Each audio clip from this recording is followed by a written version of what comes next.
ముఖ్యమంత్రి రేవంత్ రెడ్డి మాట్లాడినటువంటి మాటల్ని మేము ఖండిస్తూ ఉన్నాం. ఆయన వాడినటువంటి భాష, ఉపయోగించినటువంటి పదాలు, వాటన్నిటిని కూడా మేము తీవ్రంగా ఖండిస్తూ ఉన్నాం. నిన్న కాంగ్రెస్ ప్రభుత్వము వాళ్ళు ఇచ్చినటువంటి 6 గ్యారంటీల్లో మళ్ళీ 2 గ్యారంటీలను మేము అమలు చేస్తున్నామని చెప్పి ఉచిత గ్యాస్ సిలిండర్ పథకము, 200 యూనిట్ల ఉచిత విద్యుత్ పథకాన్ని ప్రారంభిస్తున్నామని చెప్పి గొప్పలు చెప్పారు. కానీ వాస్తవానికి చూస్తే దాంట్లో ఎక్కడ కూడా రాష్ట్రంలో 1,24,00,000 గ్యాస్ కనెక్షన్లు ఉంటే, 90 లక్షల తెల్ల రేషన్ కార్డులు ఉంటే, కేవలం 40 లక్షల మందికే ఈ ఉచిత గ్యాస్ సిలిండర్ పథకాన్ని వర్తింపజేస్తామనడం అంటే నిజంగా అది కాంగ్రెస్ పార్టీని, వాళ్ళ గ్యారంటీల్ని, వాళ్ళ హామీల్ని నమ్మి ఓట్లేసిన జనానికి నెత్తి మీద శటకోపం పెట్టడమే తప్ప ఇంకోటి కాదు. మేము డిమాండ్ చేస్తూ ఉన్నాం బీఆర్ఎస్ పార్టీ పక్షాన 90 లక్షల తెల్ల రేషన్ కార్డుదారులందరికీ కూడా, పేదలందరికీ కూడా ఈ ఉచిత గ్యాస్ సిలిండర్ పథకాన్ని ఖచ్చితంగా అమలు చేయాలి. వాళ్ళందరికీ వర్తింపజేసేటట్టుగా ప్రభుత్వం చర్యలు తీసుకోవాలి. లేకపోయినట్లయితే ఖచ్చితంగా ప్రజలు తిరగబడే పరిస్థితి వస్తుంది పేద ప్రజానీకం అని చెప్పి ఈ సందర్భంగా నేను తెలియజేస్తూ ఉన్నా. అదేవిధంగా రాష్ట్రంలో 1,34,48,000 గృహ విద్యుత్ కనెక్షన్లు ఉంటే దాంట్లో 1,05,00,000 గృహ విద్యుత్ కనెక్షన్లు మాత్రమే 200 యూనిట్ల లోపు విద్యుత్తును వాడుతూ ఉన్నారు. సో మేమేమంటున్నాం, దీంట్లో కూడా కోతలు పెట్టకుండా 1,05,00,000 గృహాలు ఏవైతే ఉన్నాయో వాళ్ళందరికీ 200 యూనిట్ల విద్యుత్తును డెఫినెట్గా వీళ్ళు గతంలో మేనిఫెస్టోలో చెప్పినట్టుగా ఆ స్కీమ్ను వాళ్ళందరికీ వర్తింపజేయాలి. అంతేకాకుండా మిగతా వాళ్ళు ఎవరైతే ఇంకొక 29,34,000 విద్యుత్ కనెక్షన్లు ఏవైతే ఉంటాయో వాళ్ళకు కూడా అప్ టు 200 యూనిట్ల వరకు వాళ్ళకు కూడా ఉచితంగా ప్రభుత్వము ఆ 200 యూనిట్ల విద్యుత్ ఖర్చును భరించాలి. ఎందుకంటే వీళ్ళు చెప్పింది ఏంటంటే, ఇప్పుడు మాట మారుస్తూ ఉన్నారు. ఎన్నికల సందర్భంలో ప్రతి ఇంటికి ఉచితంగా గ్యాస్ సిలిండర్ అన్నారు, మళ్ళీ ఇప్పుడు రకరకాల కండిషన్లు పెడుతున్నారు. ప్రతి ఇంటికి 200 యూనిట్ల వరకు ఉచిత కరెంట్ అన్నారు గృహజ్యోతి పథకం కింద. మళ్ళీ ఇప్పుడు దాంట్లో కొర్రీలు పెడతా ఉన్నారు, కోతలు పెడతా ఉన్నారు. కాబట్టి ఇది కరెక్ట్ కాదు. ఎట్టి పరిస్థితుల్లో మీరు రకరకాల ఆంక్షలు పెట్టి మసిపూసి మారేడికాయ చేసే ప్రయత్నం ఏదైతే చేస్తూ ఉన్నారో, ప్రజల్ని మభ్యపెట్టే ప్రయత్నం ఏదైతే చేస్తూ ఉన్నారో, ప్రజల్ని మోసగించే ప్రయత్నం ఏదైతే చేస్తూ ఉన్నారో, డెఫినెట్గా దాన్ని ప్రజలందరూ గమనిస్తున్నారు. బేషరతుగా మీరు గతంలో ఎన్నికల సందర్భంలో చెప్పినట్టుగా అందరికీ దీన్ని వర్తింపజేయాల్సిందిగా మేము బీఆర్ఎస్ పార్టీ పక్షాన డిమాండ్ చేస్తూ ఉన్నాం. అంతేకాకుండా నిన్న ముఖ్యమంత్రి రేవంత్ రెడ్డి మాట్లాడతాడు, ఆయన సవాల్ విసురుతాడు. నిజంగా నేను అడుగుతా ఉన్నా, సవాల్ విసిరే అర్హత మీకుందా? గతంలో కొడంగల్లో అసెంబ్లీ ఎన్నికల్లో కొడంగల్ అసెంబ్లీ సీటుకు మీరు పోటీ చేసినప్పుడు ఆనాడు ఎమ్మెల్యేగా ఓడిపోతే రాజకీయ సన్యాసం తీసుకుంటున్నావు. ఎమ్మెల్యేగా ఓడిపోయిన వెంటనే మళ్ళీ మల్కాజ్గిరి ఎంపీకి పోటీ చేసినాం 3 నెలలు తిరగక ముందే. అదేవిధంగా జిహెచ్ఎంసీ ఎన్నికల్లో మా ప్రభుత్వం వచ్చిన కొత్తలో జరిగినటువంటి జిహెచ్ఎంసీ ఎన్నికల్లో ఆనాడు బీఆర్ఎస్ పార్టీ సొంతంగా మేయర్ స్థానాన్ని కైవసం చేసుకుంటే రాజకీయ సన్యాసం అన్నావు.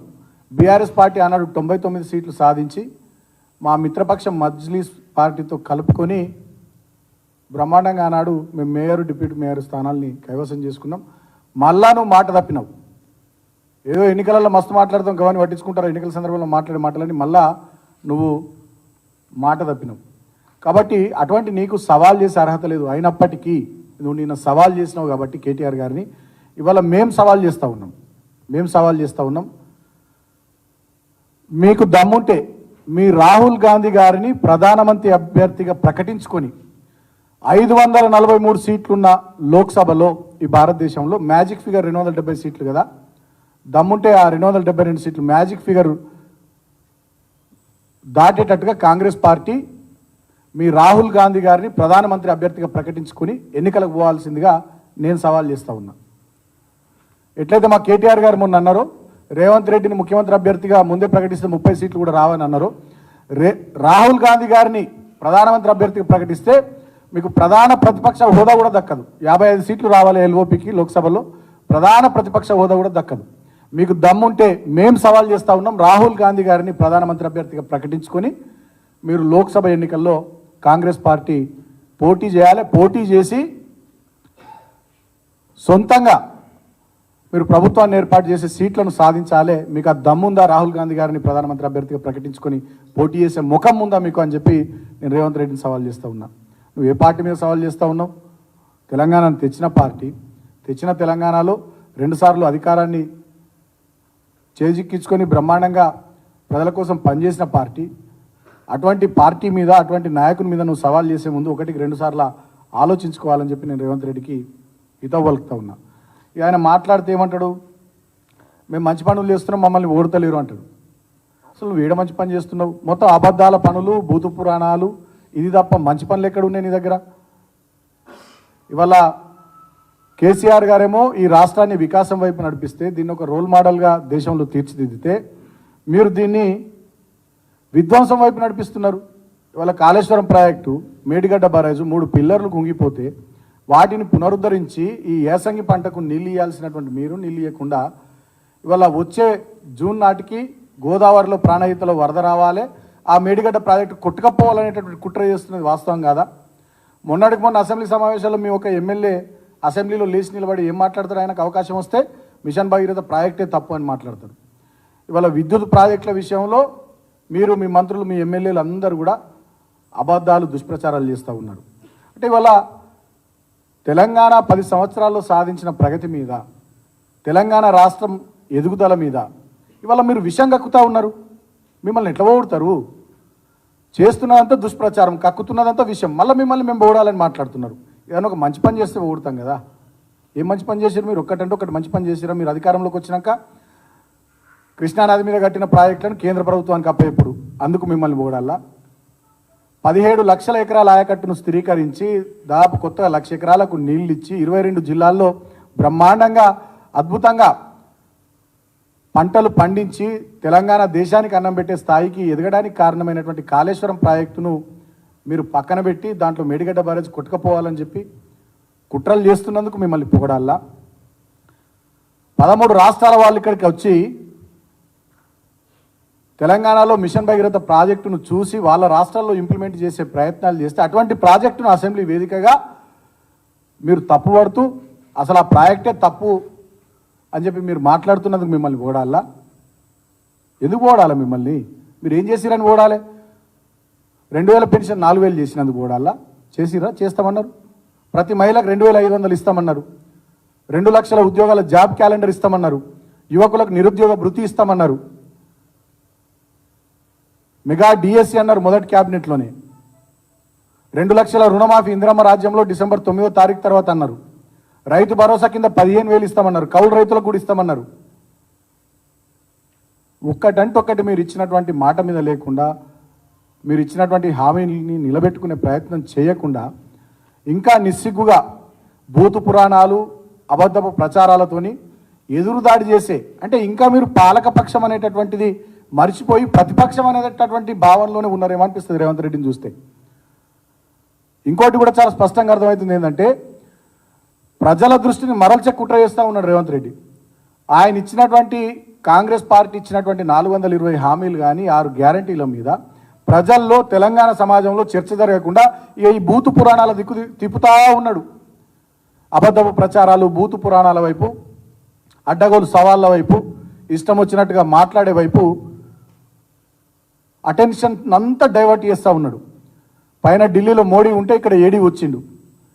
ఈ రేవంత్ రెడ్డి అనేటటువంటి వ్యక్తి మొత్తం ఏడీగా మారిపోయిండు. Attention diversion.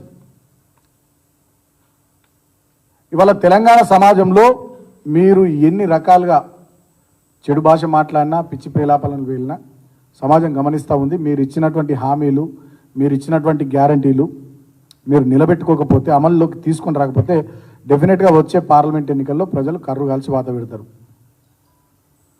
మాట్లాడితే కేటీఆర్ గారిని, హరీష్ గారిని విమర్శించడం, ఇష్టం వచ్చినట్టుగా తిట్టడం, అడ్డగోలు విమర్శలు, నోటికి ఏదొస్తుంది, అసెంబ్లీ వేదికైనా, సచివాలయమైనా, చివరికి మేడారం సమ్మక్క సారలమ్మ జాతర అయినా, వాళ్ళు పెట్టుకునే సభలైనా, ఇచ్చే టీవీ ఇంటర్వ్యూలైనా, ముఖ్యమంత్రి గారు, మంత్రులు నోటికి ఏదొస్తుంది, ఎంత వస్తుంది అంత అడ్డగోలుగా మాట్లాడుతున్నారు. ఇక మళ్ళీ మేము దానికి రియాక్ట్ అయితే ఇక చూసిరా వీళ్ళు ఆగుతలేరు. 2 నెలలు కాలే వీళ్ళకి అధికారం పోయి, వీళ్ళు ఆగుతలేరు, ఓపిక లేదు. అంటే వాళ్ళేమో మమ్మల్ని తిడతారు, వాళ్ళేమో మమ్మల్ని దూషిస్తారు, అడ్డగోలుగా బూతులు మాట్లాడతారు. ఒక ఉద్యమ నాయకుడు 14 ఏళ్ళు పోరాటం చేసి చావు నోట్ల తలబెట్టి తెలంగాణను తెచ్చిన తెలంగాణను 10 ఏళ్లలో రోల్ మోడల్గా ఈ దేశంలో తీర్చిదిద్దినటువంటి తెలంగాణ బాపు, తెలంగాణ జాతిపిత మా కేసీఆర్ గారిని పట్టుకొని ఇష్టం వచ్చినట్టుగా ఆయన మాట్లాడతాడు. ఆయన మాట్లాడిన మాటలకు మళ్ళీ మేము రియాక్ట్ అయితే అవి చూసిరా వీళ్ళు ఆగుతలేరు, వీళ్ళకి ఓపిక లేదు, వీళ్ళు గిట్లంటారా వీళ్ళు గట్లంటారా అని చెప్పి ఉల్టా చోర్ కొత్తవాళ్ళకో డాంటే అన్నట్టుగా మళ్ళీ మా మీద బురద జల్లే ప్రయత్నాలు చేస్తూ ఉన్నారు. ఇంకా చాలా దారుణం ఏంటంటే, ఇంకా దుర్మార్గం, ఆయన నోరు అది నోరా మూసినది మోరా నాకైతే అర్థమవుతలేదు. కానీ ఇంకా దుర్మార్గం ఏంటంటే ఆయన మాట్లాడుతున్నటువంటిది ప్రభుత్వాన్ని ఎవరు వడగొడతారు, ఎవడనండి ప్రభుత్వాన్ని వడగొడతాని ఎవడన్నా అన్నాడా? ఇప్పుడు మీ వాళ్ళనే 10 గుంపులు ఉన్నాయి, 10 గ్రూపులు ఉన్నాయి. నువ్వో గుంపు మేస్త్రి, నీళ్ళకి ఇంకో 9-10 మంది గుంపు మేస్త్రీలు ఉన్నారు. దాంట్లో ఎవరు ఏం చేసుకుంటారో మాకేం సంబంధం? మేము నీ ప్రభుత్వం పడిపోవాలని మేము కోరుకుంటలే. నువ్వు 5 ఏళ్ళు ఉండాలి, నువ్వు ఇచ్చినటువంటి హామీ ప్రతిదీ నిలబెట్టుకునే ప్రయత్నం నువ్వు చేసే క్రమంలో నువ్వు బొక్కబోర్ల పడతావు ఖచ్చితంగా, మాకు ఆ విషయం తెలుసు. ఎందుకంటే నీకు పరిపాలన అనుభవం లేదు, నీకు చేత కాదు, ప్రజలంటే ప్రేమ లేదు, నీకు తెలంగాణ మీద ప్రేమ లేదు, ఈ సమాజం పట్ల నీకు గౌరవం లేదు, ఒక బాధ్యత లేదు. తెలంగాణ ప్రజల దురదృష్టమో నీ అదృష్టమో నువ్వు ముఖ్యమంత్రి అయినవు. బంగారు పల్లెంలో తెలంగాణని నీకు అప్పచెప్పినాం, ఇక దాన్ని కుక్కలు నింపిన విస్తరాకి చేసి పారేస్తున్నావు నువ్వు. ఒకనాడు 2014లో తెలంగాణ రాష్ట్రం మా చేతికి వచ్చినాడు 50,000 కోట్ల పైచిలకు రెవెన్యూ రిసీట్స్తో ఉన్నటువంటి రాష్ట్రాన్ని ఇవాళ 10 ఏళ్ల మా పాలనలో 2 లక్షల కోట్ల పైచిలకు రెవెన్యూ రిసీట్స్తో ఉన్నటువంటి తెలంగాణగా మార్చి నీకు అప్పచెప్పినాం.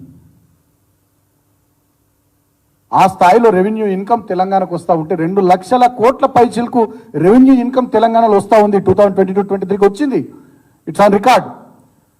అన్ని లక్షల కోట్ల సంపద ఉంటే మీరు ఇచ్చినటువంటి హామీలు ఎందుకు అమలు చేస్తలేరు? మీరు చెప్పినటువంటి గ్యారంటీలు ఎందుకు అమలు చేస్తలేరు?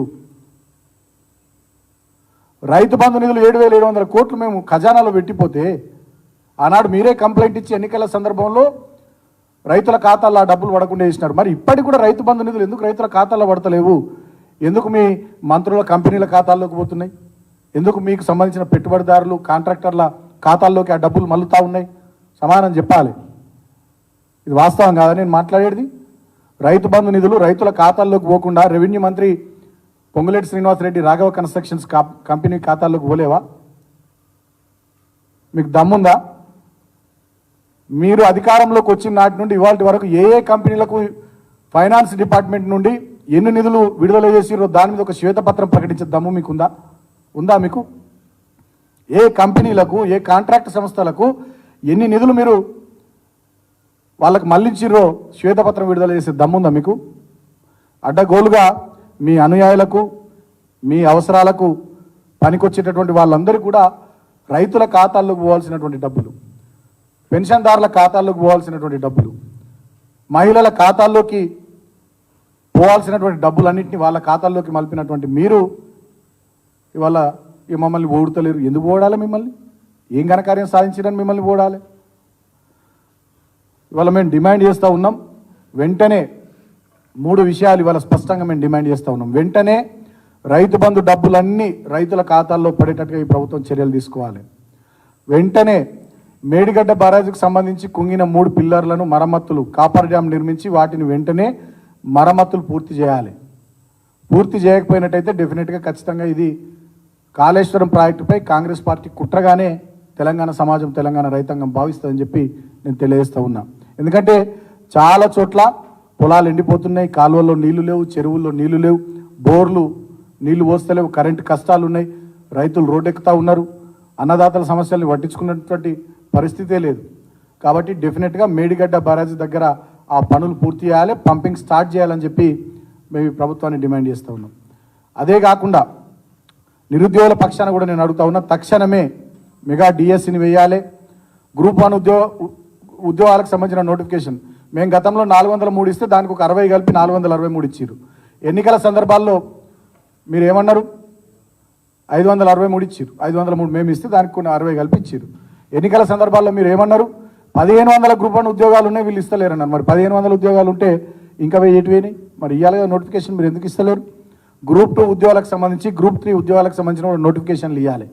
నిరుద్యోగ వృత్తిని కూడా వెంటనే విడుదల చేయాలి, యువకుల ఖాతాల్లో నిరుద్యోగుల ఖాతాల్లో డబ్బులు జమ చేయాలని చెప్పి నేను ఈ ప్రభుత్వాన్ని రేవంత్ రెడ్డిని ముఖ్యంగా డిమాండ్ చేస్తూ ఉన్నా. అంతిమంగా ఒకటే మాట మేము కోరుతా ఉన్నాం, రేవంత్ రెడ్డి తన భాష మార్చుకోవాలి, తన పద్ధతి మార్చుకోవాలి. నీకు సవాల్ చేసే అర్హత కూడా లేదు, ఎందుకంటే గతంలో 2-3 సందర్భాల్లో సవాళ్ళు చేసి నువ్వు తోక ముడిచినావు. ఇవాళ మేము సవాల్ చేస్తూ ఉన్నాం, మా సవాల్ను స్వీకరించు. బీఆర్ఎస్ పార్టీ పక్షాన మేము సవాల్ చేస్తూ ఉన్నాం. దమ్ముంటే మీ రాహుల్ గాంధీని ప్రధానమంత్రి అభ్యర్థిగా ప్రకటించుకొని మీరు 543 లోక్సభ స్థానాలున్న ఈ భారతదేశంలో 272 లోక్సభ స్థానాలు సొంతంగా కాంగ్రెస్ పార్టీ గెలుచుకోవాలని చెప్పి మేము సవాల్ చేస్తూ ఉన్నాం. దమ్ముంటే మా సవాల్ను స్వీకరించు, మీ రాహుల్ గాంధీని ప్రధానమంత్రి అభ్యర్థిగా ప్రకటించు. మీకు 40 సీట్లు కూడా రావు. ఎట్లయితే మా కేటీఆర్ గారు చెప్పారో, నిన్ను ముందే ముఖ్యమంత్రి అభ్యర్థిగా ప్రకటిస్తే 30 సీట్లు కూడా రాకపోతుందని, మీ రాహుల్ గాంధీని ప్రధానమంత్రి అభ్యర్థిగా ప్రకటిస్తే కనీసం 40 సీట్లు కూడా రావు. మీకు ఎల్ఓపి స్టేటస్ కూడా లోక్సభలో రాదు, ప్రధాన ప్రతిపక్ష హోదా కూడా మీకు దక్కదు. ఇక మీరు మా మీద సవాళ్ళు చేసి కేటీఆర్ గారిని, హరీష్ గారిని, మా నాయకుల్ని, కేసీఆర్ గారిని విమర్శిస్తే పెద్దోళ్ళని తిట్టడం ద్వారా పెద్దోళ్ళం అయిపోతాం అనుకుంటే అది మీ భ్రమ. నేను ఇంకొక హితవు కూడా పలుకుతా ఉంది ముఖ్యమంత్రికి, మీరు ఇంకా ప్రతిపక్షంలో ఉన్నామనేటటువంటి భావనను వీడి మీరు పాలక పక్షము, మీరు ఒక ప్రభుత్వాన్ని నడుపుతున్నారనేటటువంటి సోయి తెచ్చుకోవాలని ముఖ్యమంత్రిని కోరుతా ఉన్నా.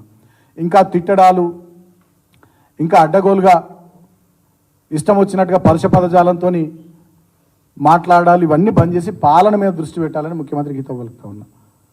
ఇవాళ మీ ఇందిరమ్మ రాజ్యంలో ఏం జరుగుతూ ఉంది? ఆటో డ్రైవర్లు ఇప్పటికే 30 మంది ఆత్మహత్యలు చేసుకున్నారు. జర్నలిస్టు సోదరుల మీద దాడులు జరుగుతూ ఉన్నాయి. 4 అమ్మాయిలు గురుకులాల్లో ఆత్మహత్యలు చేసుకున్నారు.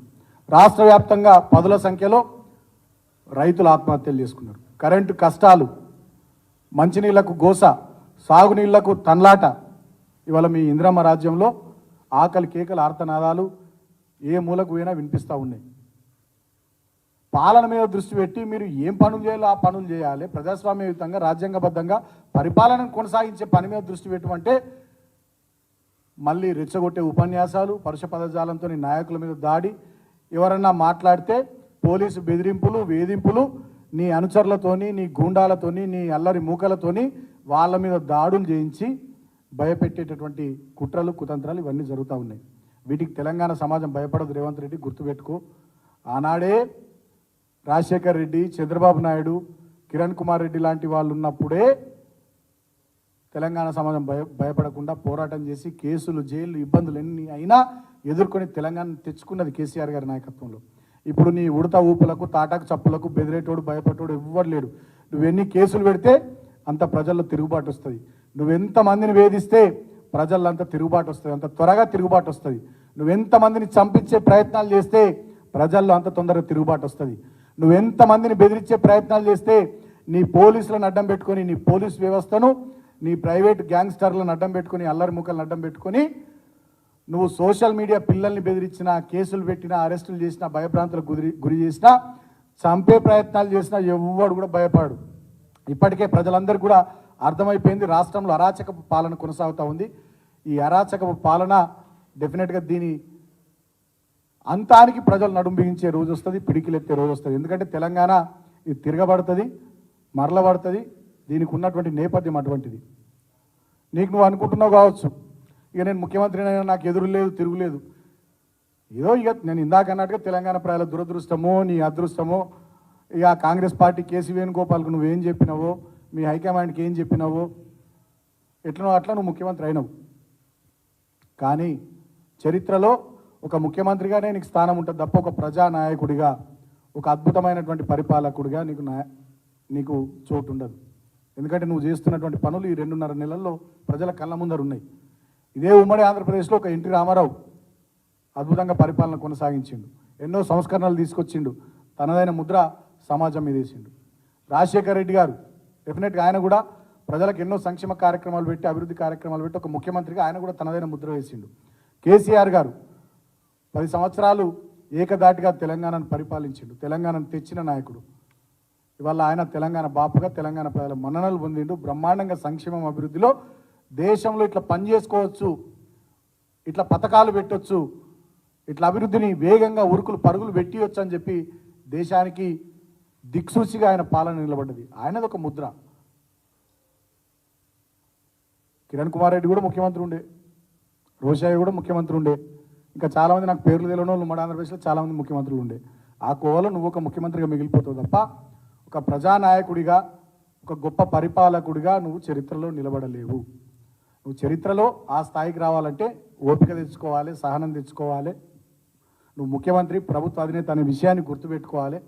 పాలన మీద శ్రద్ధ పెట్టి ఈ వెనకటి ఎమర్జెన్సీ రోజుల్ని తెలంగాణలో ఇప్పుడు ఏవైతే నువ్వు నడిపిస్తూ ఉన్నావో ఇందిరమ్మ రాజ్యంలో అవన్నింటినీ బంద్ చేసి పాలన మీద శ్రద్ధ పెట్టి ప్రజలకు ఇచ్చినటువంటి హామీలు, గ్యారంటీలను నిలబెట్టుకునే దిశగా ప్రయత్నం చేస్తే నీకేమైనా భవిష్యత్తులో మంచి పేరు వస్తుంది. అప్పుడు ఎవరైనా నిన్ను పొగుడతారు.